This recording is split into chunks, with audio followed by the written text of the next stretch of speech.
বাড়ির মেইন ফটক দিয়ে ঢোকার মুহূর্তে দারোয়ান সালাম দেয় চৈত্রিকা ও মোনার উদ্দেশ্যে। বিনিময়ে মিষ্টি হাসে চৈত্রিকা। মোনার পিছু পিছু ফাইলগুলো হাতে নিয়ে হাঁটতে থাকে দ্রুত। মোনা এত জলদি হাঁটছে, ওর সাথে হেঁটে প্রায় হাঁপিয়ে ওঠার উপক্রম চৈত্রিকার। তার উপর ওড়না সরে গিয়ে একটা অংশ মেঝে ছুঁয়ে দিচ্ছে। হাতে ফাইল থাকায় চৈত্রিকা ঠিক করতে পারছে না, মোনাকেও হেল্প করতে বলতে পারছে না। এই মেয়ে যা ঝাঁঝালো, পরে দেখা যাবে মুখের ওপর অপমান করে বসবে। মানুষের কথার আঘাত সহ্য করতে করতে বড় হলেও চৈত্রিকা যথেষ্ট চেষ্টা করে যারা হেনস্থা করে, আঘাত করে তাদের এড়িয়ে চলার। তাছাড়া ওর খুব ইচ্ছে করছিল সাফারাতকে সচক্ষে একটাবার দেখবার। মোনার কাছে অনুরোধ করার পূর্বে সে নিয়ে এসেছে, এতে অত্যন্ত কৃতজ্ঞ ও মোনার প্রতি। সদর দরজার কাছে আসতেই কাজের মেয়ে মিনা চৈত্রকে দেখে দৌড়ে এলো।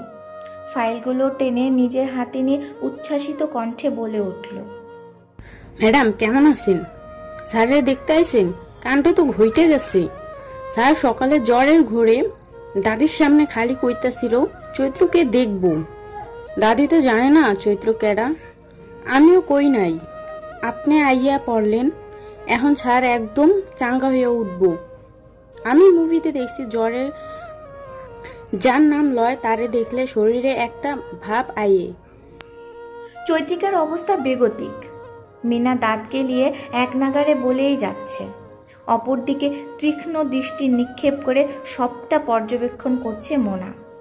এক পর্যায়ে মিনাকে থামিয়ে বলে, চৈত্রিকা এই বাড়িতে আগেও এসেছিল? হ্যাঁ আইছে তো। মিনা ব্যস্ত কণ্ঠে সাদামাটা উত্তর দেয়। আর কিছু বলতে নিলে ড্রয়িং রুমে আগমন ঘটে সাফারাতের চাচি ও প্রিয়ন্তীর।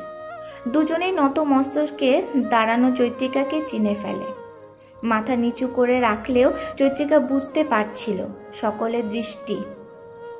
এমন হওয়াটাই স্বাভাবিক। তার এই বাড়িতে প্রথম পা রাখার দিনটা ছিল খুবই বিচ্ছিরি একটা দিন। লজ্জায় মাথা তুলতে পারছে না সে। আরেকবার যখন এসেছিল তখন বাড়ির কোনো সদস্য ছিল না বলে চৈত্রিকা লজ্জায় পড়তে হয়নি। এখন মনে হচ্ছে মুখ তুলে তাকানোটাই কষ্টকর। প্রিয়ন্তী এগিয়ে আসে, কণ্ঠে তার বেশ বিস্ময়।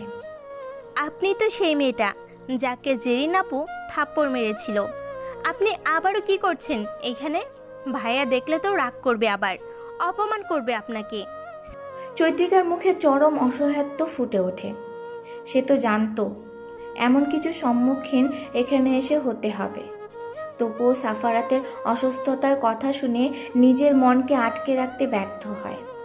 মোনার বেশ মজা লাগছে চৈত্রিকাকে এই মতো অবস্থায় দেখে। তবে পূর্বের কোনো কাহিনী সে জানে না। থাপ্পড় শব্দটা শুনে এক প্রকার প্রশান্তি অনুভব করে হৃদয়পটে। প্রিয়ন্তীর মা এগিয়ে এসে ক্রুদ্ধ কণ্ঠে চেঁচালেন, এই মেয়ে, প্রিয়ন্তী কি বলছে তুমি শুনতে পাচ্ছ না? এখনো দাঁড়িয়ে আছো কেন?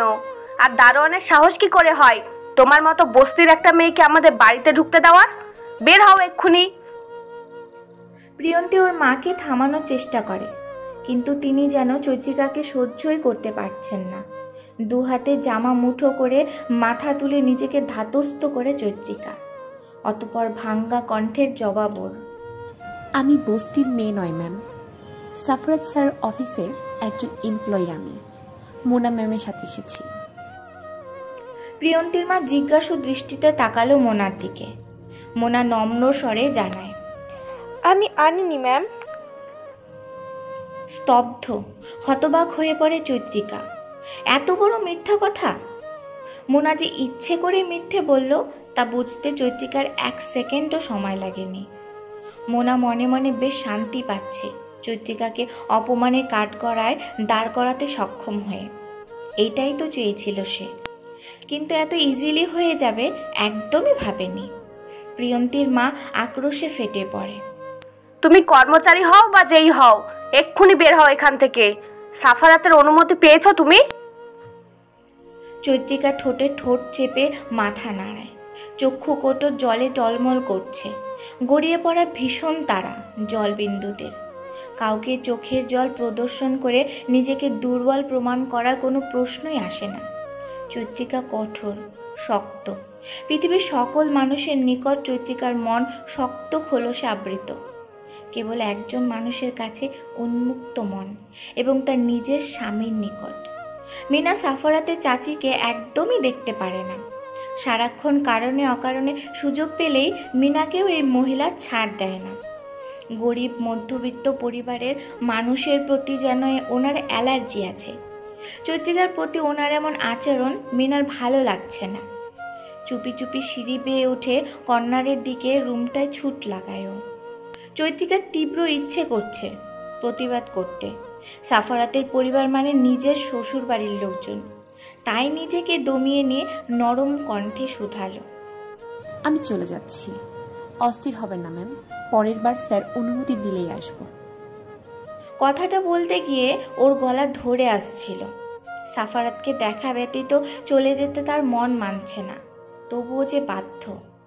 পেছন ফিরে চলে যাওয়ার জন্য উদ্যত হওয়া মাত্র কর্ণকুহরে ঝংকার তুলে প্রবেশ করে গম্ভীর অস্থিরতা মাখা স্বর।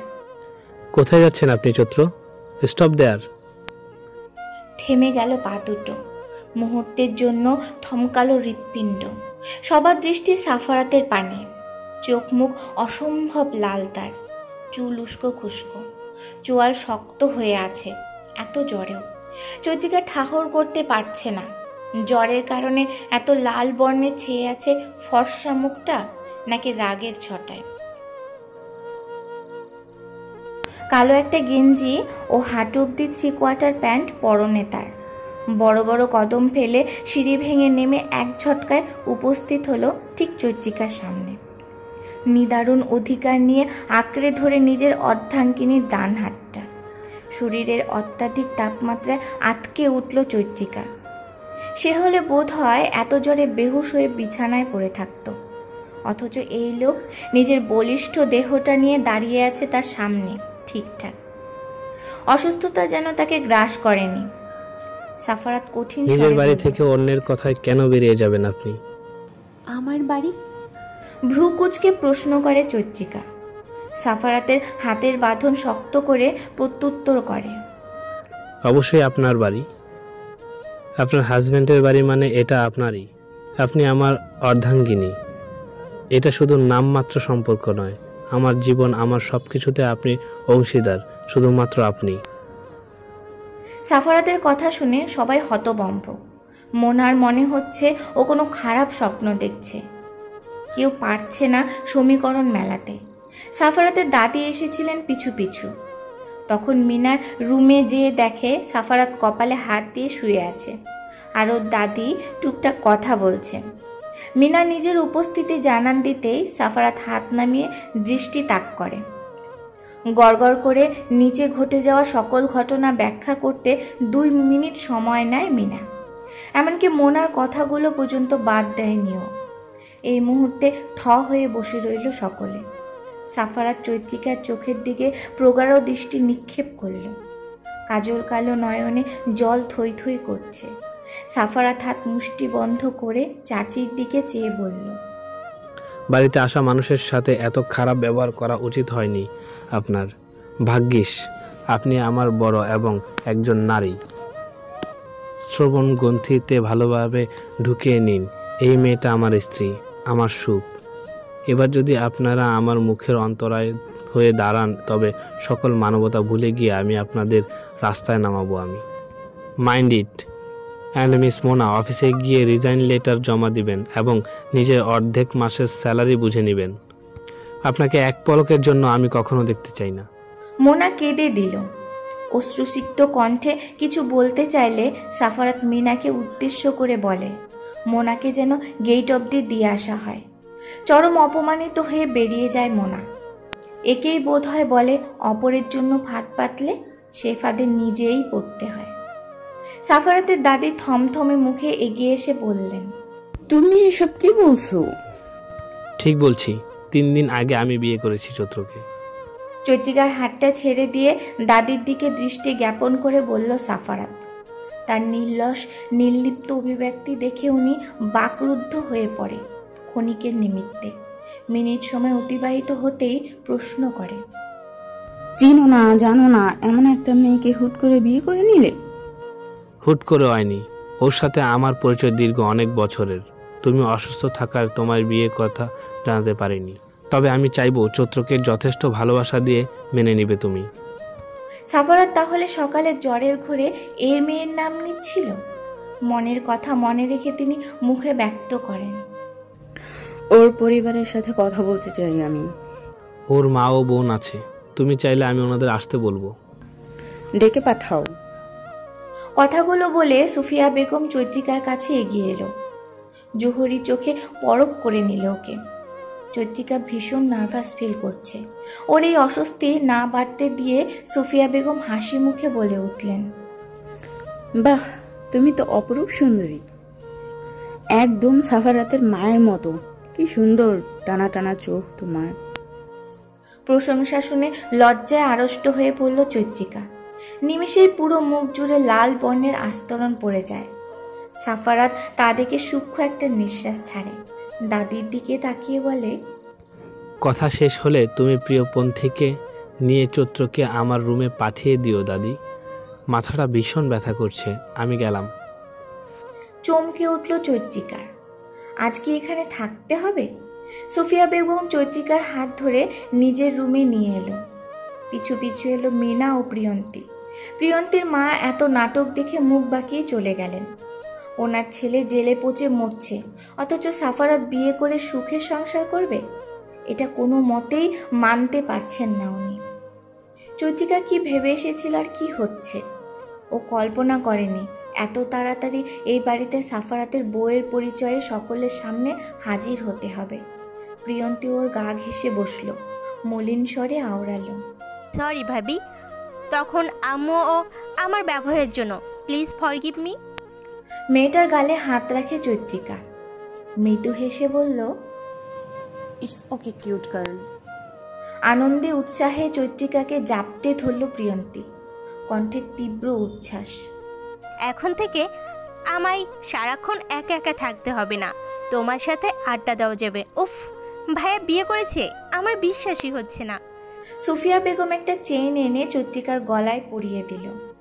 তোমার শাশুড়ি পুত্রবধূর জন্য অনেক গয়না রেখে গিয়েছে, তার মধ্যে থেকে এই চেইনটা তোমায় পরিয়ে দিলাম।